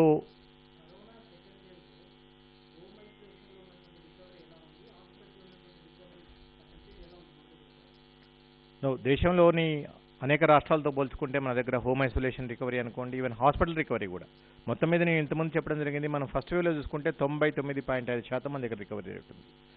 ఇప్పటికి కూడా ఈ రోజుకి మన తెలంగాణ రాష్ట్రంలో రికవరీ రేట్ వచ్చేసి మనం చూసుకుంటే 82% ఇప్పుడు ఉంది. అంటే ఎప్పుడైనా సరే ఇది ఆ రోజుకున్న కేసుల సంఖ్య బట్టి, యాక్టివ్ కేసుల సంఖ్య బట్టి మనం చూసుకోవాల్సి ఉంటుంది. ఓవరాల్గా మన దగ్గర 99% ఈరోజు సెకండ్ వేవ్లో కూడా మనకి రికవరీ రేటు వచ్చే అవకాశం ఉంటుంది తప్పకుండా. సో ఎస్పెషల్లీ హోమ్ సంబంధించి ఏదైతే జాగ్రత్తలు, సలహాలు, సూచనలు అవి పాటించడం ద్వారా మెజారిటీ ఆఫ్ పీపుల్ హాస్పిటల్కి కూడా వెళ్లాల్సిన అవసరం లేదు. చిన్న చిన్న జాగ్రత్తలు తీసుకోవటం, ఈ సిమ్టమాటిక్ ట్రీట్మెంట్ తీసుకోవడం ద్వారా వాళ్ళందరూ కూడా దీనిలోంచి మనకి బయటపడడానికి అవకాశం ఉంటుంది. దేనికి జనరల్ పాపులేషన్లో అంటారా? జనరల్ పాపులేషన్లో మీరు చూస్తే ఇప్పటి వరకు మనకి ఫస్ట్ వేవ్, సెకండ్ వేవ్ చూసుకుంటే టోటల్ కేసులు 4,19,966 ఈ రోజు వరకు. ఇక్కడ అర్థం చేసుకోవాల్సింది ఏంటంటే ఇది ఈ వైరస్తోని, ఈ వ్యాధితో ప్రాబ్లం ఇదే. ఒకటి, 80% పైగా ఎలాంటి లక్షణాలు లేని వ్యక్తులు ఉన్నారు. ఓకే, సో దీనివల్ల ఇది ఎందుకు ఇంత ఫాస్ట్గా స్ప్రెడ్ అవుతుందంటే మెయిన్ రీజన్ అదే, ఎలాంటి లక్షణాలు లేకుండా. ఎందుకంటే మీకు నేను ఉన్నాను, ఇప్పుడు నార్మల్గా ఉన్నాం, మనకి ఎలాంటి లక్షణాలు లేవు. స్టిల్ మనం వైరస్కి ఎక్స్పోజ్ అయ్యి ఇన్ఫెక్ట్ అయ్యి ఉంటే తప్పకుండా మన ద్వారా ఎంతో కొంతమందికి మనం ఇన్ఫెక్ట్ చేసే అవకాశం ఉంటుంది. ఈరోజు government of India NITI Aayog member VK Paul ఎవరైతే ఉన్నారో వారు కూడా ఆల్రెడీ చెప్పడం జరిగింది, ఇంట్లో ఉన్న వాళ్ళు కూడా ప్రతి ఒక్కళ్ళు మాస్క్ ధరించండి అని చెప్పేసి నిన్న స్టేట్మెంట్ ఇవ్వడం జరిగింది. ఎంతో కొంత గాలి ద్వారా వస్తుందని చెప్పేసి ఆల్రెడీ ప్రూవ్ అవడం జరిగింది మనకి. సో మేము ఈ సెకండ్ వేవ్లో మీరు ఒక విషయం అర్థం చేసుకోండి, గవర్నమెంట్ ఆఫ్ ఇండియా ఏదైతే సలహాలు సూచనలు ఇస్తుందో మనం అంతకంటే ఒక వారం 10 రోజుల ముందే మన రాష్ట్ర ప్రజలకు మనం అదే సలహాలు సూచనలు ఇస్తున్నాం. ఈ విషయాన్ని గుర్తుపెట్టుకోవాలి. మనం ఫస్ట్ వేవ్ నుంచి ఏదైతే పాఠాలు నేర్చుకున్నామో ఆ పాఠాలకు అనుగుణంగా ప్రజల ఆరోగ్యానికి, ప్రజల ప్రాణాలు పోవద్దనే ఉద్దేశంతో మనము కేంద్ర ప్రభుత్వం కంటే ముందే మన ప్రజల్ని హెచ్చరిస్తున్నాం, అలర్ట్స్ ఇస్తూ ఉన్నాం. సో ఈ విషయాన్ని మనం అర్థం చేసుకోవాలి.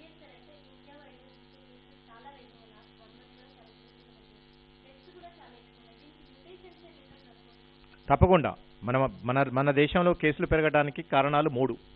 ఒకటి, గత 6 నెలల నుంచి ప్రజల్లో వచ్చిన అలసత్వం, ప్రజలు ఏదైతే జాగ్రత్తలు తీసుకోవాలో ఆ జాగ్రత్తలు తీసుకోకపోవటం. 2, మ్యుటేషన్స్. ఈ వైరస్ లోకల్ మ్యుటేషన్స్, ఇవన్నీ కూడా డబుల్ మ్యుటేషన్స్. మన దగ్గర మన రాష్ట్రంలో కానివ్వండి, మన చుట్టుపక్కల ఉన్న మహారాష్ట్ర, ఇవన్నీ కూడా 60 నుంచి 70% కేసులన్నీ కూడా మనకి ఈరోజు డబుల్ మ్యుటేషన్ జరగడం ద్వారా వస్తున్నాయి. అలాగనే కొన్ని కేసులు వచ్చేసేసి ఇతర బ్రీడ్స్ ఏవైతే ఉన్నాయో, యూకే అనుకోండి, లేకపోతే ఇతరత్ర దేశాల నుంచి వచ్చిన వాటి ద్వారా మనకి ఈరోజు కేసులు వస్తూ ఉన్నాయి. సో ఈ 2 కారణాల వల్ల ఈసారి వైరస్ ఇంత ర్యాపిడ్గా, ఇంత ఫాస్ట్గా మనకి స్ప్రెడ్ అవుతుంది. అందుకని ఇంత పెద్ద స్థాయిలో మనం కేసుల సంఖ్య పెరగటం కానివ్వండి, లేకపోతే మరణాలు కానివ్వండి చూడటం జరుగుతుంది. బట్ ఓవరాల్గా ఫస్ట్ వేవ్తో పోల్చుకుంటే ఈ శాతం ఏదైతుందో, అది కేసుల శాతం కానివ్వండి, అది ఎక్కువగా కనిపిస్తుంది, ఇన్ఫెక్షన్ రేట్ అనేది. బట్ మరణాల శాతం ఏదైతే ఉంది, రికవరీ రేట్ ఏదైతే ఉందో అది ఫస్ట్ వేవ్ కంటే కూడా చాలా మంచిగా ఉన్నది చెప్పుకోవచ్చు.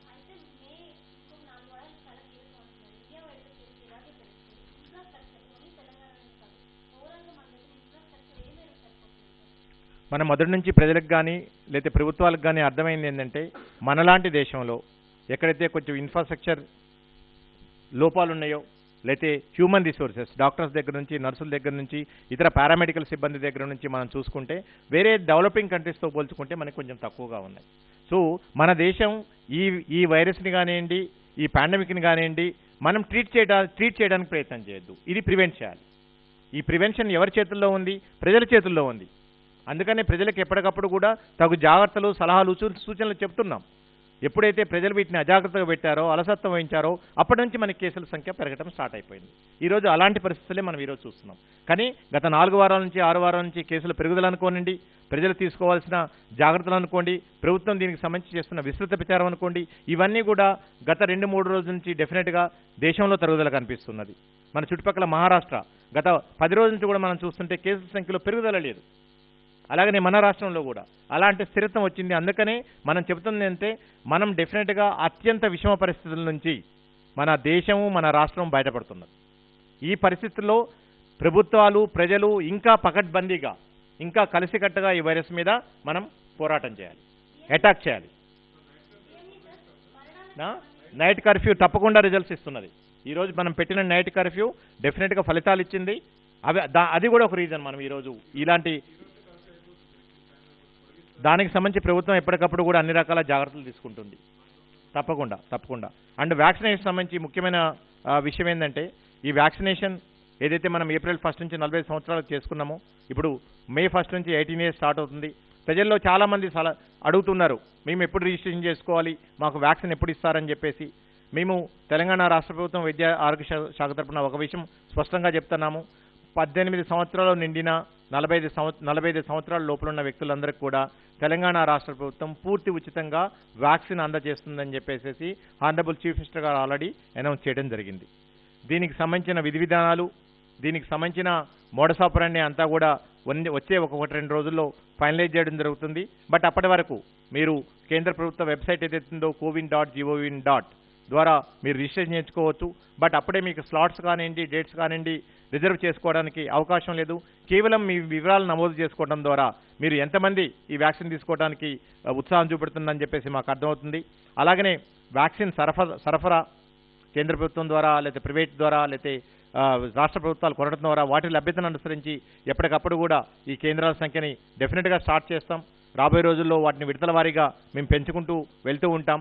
ఇంతకుముందు చెప్పినట్లు 45 సంవత్సరాల పైబడిన వాళ్ళందరికీ కూడా ఈ వ్యాక్సిన్ ఇలానే అందిస్తూ ఉంటాం.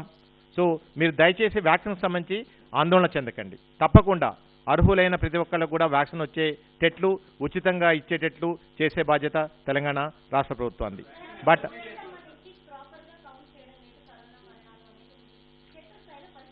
సో ఈ వ్యాక్సిన్కి సంబంధించి ముఖ్యంగా ఈ వ్యాక్సిన్ కేంద్రాల్లో కూడా మనం చూస్తున్నాం.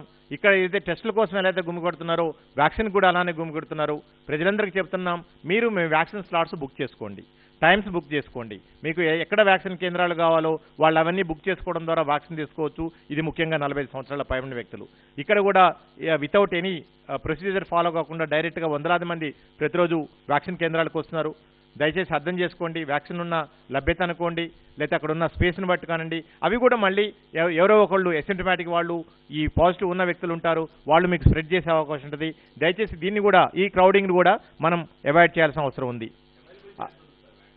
వ్యాక్సిన్స్ మనకి ఇప్పటివరకు కూడా కేంద్ర ప్రభుత్వం 46.5 లక్షల వ్యాక్సిన్ డోస్ ఈరోజు అందించడం జరిగింది. ఇదంతా కూడా 45 సంవత్సరాల పైబడిన వ్యక్తులకి, హెల్త్ కేర్ వర్కర్లకి, ఫ్రంట్ లైన్ వర్కర్లకి. ఈ నిన్నటికి నిన్న రాత్రి 1 లక్ష రావడం జరిగింది.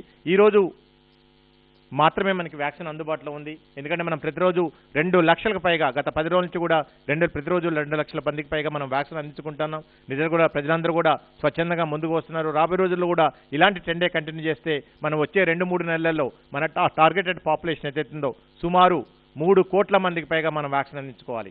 అంటే 3 కోట్ల మందికి అందించుకోవాలంటే ఈ 18 సంవత్సరాల పైబడిన వ్యక్తులకి మనకి 6 కోట్ల డోసులు కావాల్సి ఉంటుంది. ఆల్రెడీ ఆనరబుల్ చీఫ్ మినిస్టర్ గారి ఆదేశాల ప్రకారం చీఫ్ సెక్రటరీ గారు వివిధ కంపెనీలతో సంప్రదింపులు జరుపుతున్నారు. వాటికి సంబంధించిన డీటెయిల్స్ అన్నీ కూడా వచ్చే 1 or 2 డేస్లోనే మీకు దీనికి సంబంధించినవన్నీ కూడా పూర్తిగా తెలుస్తాయి. ఫైనల్గా ప్రజలకు విజ్ఞప్తి చేసేది ఏంటంటే, మనం కేసుల గురించి ఎన్ని వస్తున్నాయి, లేకపోతే మరణాలు ఎన్ని అవుతున్నాయి, ఈ విషయాలన్నీ పక్కన పెడదాం. ప్రతి ప్రాణం కూడా విలువైంది. అది ఎవరింట్లో జరిగినా సరే మన ఇంట్లో జరిగినట్టు మనం ఫీల్ కావాలి, మన బాధ్యతగా మనం ఫీల్ కావాలి. దానికి సంబంధించి అన్ని జాగ్రత్తలు తీసుకోవాలి. ఎక్కడో కొంచెం కేసు తక్కువగా కనిపిస్తుంది, ఇక మనం మన ఇష్టారాజ్యంగా వ్యవహరిద్దామంటే మళ్ళీ మిమ్మల్ని కరోనా బలి తీసుకునే అవకాశం ఉంటుంది. ఈ విషయాన్ని గుర్తుపెట్టుకోండి. ఫైనల్గా ఎందుకంటే ఈ బాధలోంచి వచ్చిన ఈ చిన్న విషయాన్ని మీతో షేర్ చేసుకుంటున్నాం. తెలంగాణ రాష్ట్ర ప్రజలందరికీ కూడా ఇంట్లో ఉంటే భద్రం, బయటకు అడుగేస్తే కరోనాతో బతుకు చిద్దం. ఏది అవసరమో నిర్ణయించుకో నేస్తం, అన్నీ ప్రభుత్వమే చేయాలనుకోవటం అవివేకం. సో ఈ విషయాన్ని మనం అందరం అర్థం చేసుకోవాలి. మన బాధ్యత కూడా మనం గుర్తెరగాలి ఎప్పటికి కూడా. ఎందుకంటే ఇది మన బాధ్యత. మన ప్రాణాలను రక్షించుకోవటమే కాదు, మన కుటుంబ ప్రాణాలను రక్షించుకోవాలి, మన స్నేహితుల ప్రాణాలను రక్షించాలి, మన సమాజంలో ఉన్న మిగిలిన పౌరుల ప్రాణాలను కూడా రక్షించుకోవాలి. అలాగనే పరీక్షలకు సంబంధించి కూడా ఎవరైతే పరుగులు పెడుతున్నారో, కరోనా పరీక్షలకై వలదు ఆరాటం, నీకు వ్యాధి లక్షణాలు ఉంటేనే అది ముఖ్యం. అనవసరంగా బయటికి వస్తే ప్రాణాలు చెలగాటం. కాబట్టి మీకు నిజంగా లక్షణాలు కనిపిస్తేనో, మీకు నిజంగా ఆరోగ్యపరమైన ఇబ్బందులుంటేనో మీరు దయచేసి బయటికి వెళ్ళండి. మీరు ఆరోగ్య పరిస్థితులు, అనారోగ్య పరిస్థితులు ఉంటే తప్పితే ఎవరూ కూడా బయటికి రావద్దు. అత్యవసర పరిస్థితులు ఉంటేనే మీరు బయటికి రండి. మీ జీవనోపాధి కోసం మీరు బయటికి వెళ్ళండి, మీ ఉద్యోగాలు తీసుకోండి, మీ వ్యాపారాలు నిర్వహించుకోండి. ఎలాంటి భయపడే సమస్య లేదు. ప్రభుత్వం అన్ని రకాల జాగ్రత్తలు తీసుకుంటుంది. కాబట్టి మీరు మిమ్మల్ని జాగ్రత్తలు తీసుకోవడం ద్వారా తప్పకుండా మనం అందరం కూడా తెలంగాణ రాష్ట్రం వచ్చే 4 వారాలు కేవలం మే ఎండ్ వరకు ఇది కంటిన్యూ చేయండి. తప్పకుండా మళ్ళీ తెలంగాణ వైద్య ఆరోగ్య శాఖ ఎప్పటికప్పుడు కూడా మీకు అలర్ట్స్, అడ్వైజరీస్ ఇవన్నీ ఇస్తుంటుంది. వాటిని దయచేసి తుచా తప్పకుండా పాటించండి. కేంద్ర ప్రభుత్వం కంటే మనం 6 అడుగుల ముందున్నాం. ప్రజలకు అన్ని రకాల జాగ్రత్తలు ఎప్పటికప్పుడు చెప్తున్నాం. అవన్నీ తూచా తప్పకుండా పాటించండి. Thank you.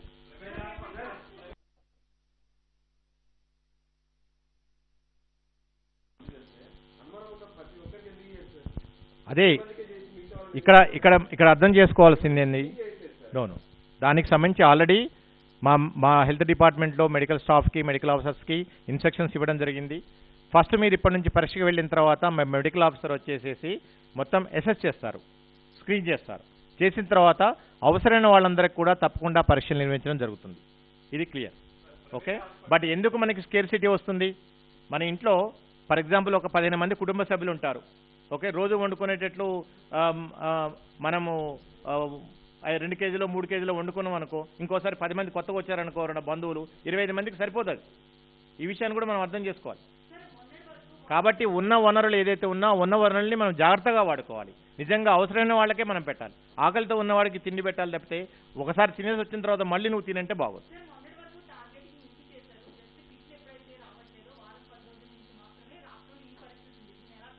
అమ్మా, ఇది ఒక రాష్ట్రానికి సంబంధించి కాదు, దేశంలో ఉన్న అన్ని రాష్ట్రాలకు సంబంధించి ఒక విషయం అర్థం చేసుకోవాలి. పక్క చుట్టుపక్కల రాష్ట్రాలు ఎన్ని పరీక్షలు ఈరోజు నిర్వహిస్తున్నాయి? మన ఆంధ్రప్రదేశ్ ప్రతిరోజు ఒకప్పుడు 1,00,00,000 పైగా పరీక్షలు చేస్తున్నది. ఈ సెకండ్ వేవ్లో 45,000 కంటే 30,000 కంటే ఎప్పుడైనా పరీక్షలు ఎక్కువ నిర్వహించిందా? ఈరోజు ఢిల్లీ సెకండ్ వేవ్తోని కుమిలిపోతున్నది. ఈరోజు ఢిల్లీ రాష్ట్రం 35,000-40,000 కంటే పరీక్షలు ఎక్కువ చేస్తుందా?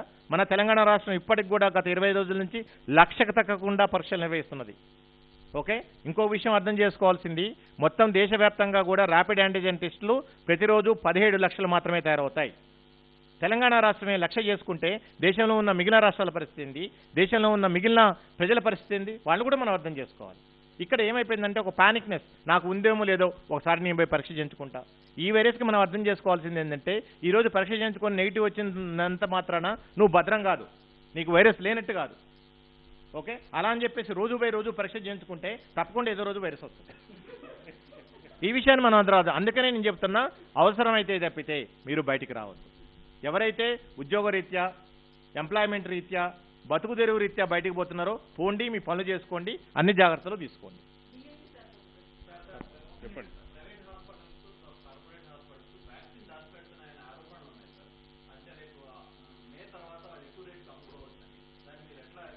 దానికి సంబంధించి మేము ఆల్రెడీ దీని మీద డిస్కషన్ చేయడం జరిగింది. మే 1 నుంచి ప్రైవేట్ హాస్పిటల్స్ వాళ్ళ వ్యాక్సిన్ని వాళ్లే కొనుక్కోవాలి. ఒకటి. రెండోది, ఇప్పటి నుంచి కేంద్ర ప్రభుత్వం ఇచ్చిన ఆదేశాల ప్రకారం ప్రైవేట్ హాస్పిటల్స్కి ప్రభుత్వం నుంచి వ్యాక్సిన్ వెళ్ళదు. ఓకే, ఇప్పటి వరకు ఉన్న వ్యాక్సిన్ నిల్వలన్నీ కూడా మేము ఆడిట్ చేస్తాము. వాళ్ళు ఎంతమందికి ఇచ్చారు, ఇంకా ఎంతమందికి ఇవ్వాలి, ఇవన్నీ కూడా అన్ని రకాల జాగ్రత్తలు తీసుకుంటాం. ఎక్కడ కూడా మిస్యూజ్ లేకుండా ప్రైవేట్ హాస్పిటల్స్ ఇలాంటి మార్గాలు అనుసరించకుండా అన్ని రకాల జాగ్రత్తలు తీసుకుంటాం. ఎవరైనా నిబంధనలు పాటించకపోతే వాళ్ళ మీద తీవ్రమైన చర్యలు తీసుకునే అవకాశం ఉంటుంది.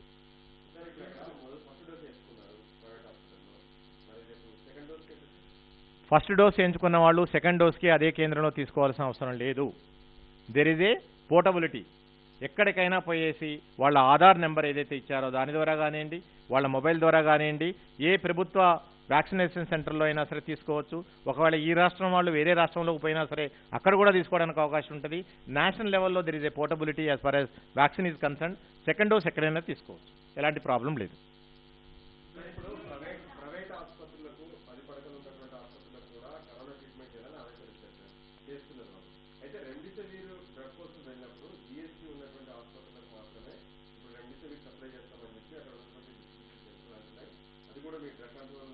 తప్పకుండా దానికి సంబంధించి ఇంతకుముందు నేను చెప్పినట్లు రాష్ట్ర స్థాయిలో సీనియర్ ఐఏఎస్ ఆఫీసర్స్తోని వివిధ రకాల ఇంపార్టెంట్ ఏరియాస్లో కమిటీస్ని పెట్టడం జరిగింది.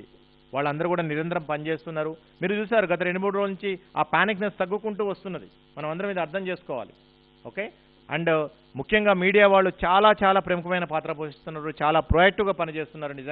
నిజంగా మిమ్మల్ని అందరినీ నవ్వించాలి. ఎలాగైతే వైద్య ఆరోగ్య శాఖ సిబ్బంది ఇలాంటి విపత్కర పరిస్థితుల్లో పనిచేస్తున్నారో అలాంటి పరిస్థితుల్లోనే కూడా మీడియా చాలా పాజిటివ్ ప్రొయాక్టివ్ రోల్ ప్లే చేస్తుంది.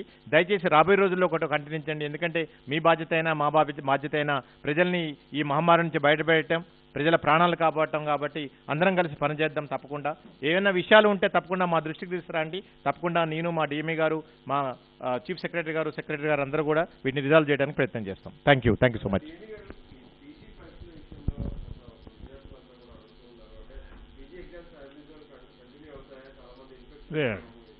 లేదు, చాలా మందికి ఇన్ఫెక్షన్ అంటే వాళ్ళు ఆల్రెడీ ఇప్పుడు ప్రిపరేషన్ హాలిడేస్లో ఉన్నారు, హాస్పిటల్ కూడా రావడం లేదండి.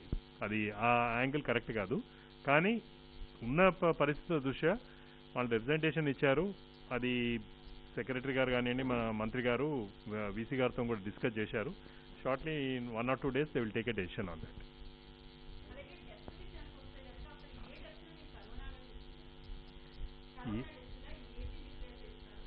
చూడండి, డెత్స్లో డిఫరెంట్ టైప్ ఆఫ్ డెత్స్ ఉంటాయి. ఒకటి ప్యూర్ కరోనాతో చనిపోయిన వాళ్ళు ఉంటారు, కొందరు కోమార్బిడిటీస్తో చనిపోయిన వాళ్ళు ఉంటారు, కొందరు వేరే డిజీజెస్ అంటే ఇప్పుడు సారీ కేసెస్ కానివ్వండి, లేకపోతే వేరే మెడికల్ కండిషన్స్తో చనిపోయిన వాళ్ళు ఉంటారు. అవన్నీ కూడా మనము కరోనా డెత్స్ అనలేం, కావు కూడా. ఏదండి, ఎవరైతే కరోనా అవును కొంతన ఎందుకు లేదు, మీరు కరోనా కేసులు ఏవైతే మరణాలు చూపిస్తున్నామో అందులో కొందరికి కోమార్బిడిటీస్ ఉంటాయి, కాదంటలేం. కానీ ఈరోజు ఏ హాస్పిటల్లో కూడా ఒట్టి ప్యూర్ కరోనా లేదు. ఇంక్లూడింగ్ గాంధీలో కూడా కంప్లీట్ కరోనా హాస్పిటల్ కాదు అది. ఈరోజు కూడా మేము వేరే కేసులు తీసుకుంటున్నాం అక్కడ, అందులో వేరే మరణాలు ఉంటాయి. ఆటోమేటిక్గా అవన్నీ కూడా మీరు జనరల్గా మీకు చూస్తే డెత్ అనిపిస్తుంది, కానీ అందులో కొన్ని కరోనాతో చనిపోయిన వాళ్ళు గారు.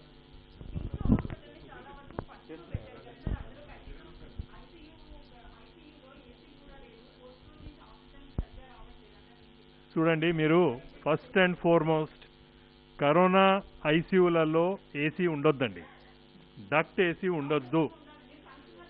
లే patient is a priority here. నేను చెప్తానండి, యాజ్ ఎ సీనియర్ డాక్టర్ నేను చెప్తున్నాను, మీరు ఎక్కడైనా వెరిఫై చేసుకోండి. కరోనా ఐసీయూలలో డక్టెడ్ కానివ్వండి, ఆ ఏసీస్ ఉండొద్దు,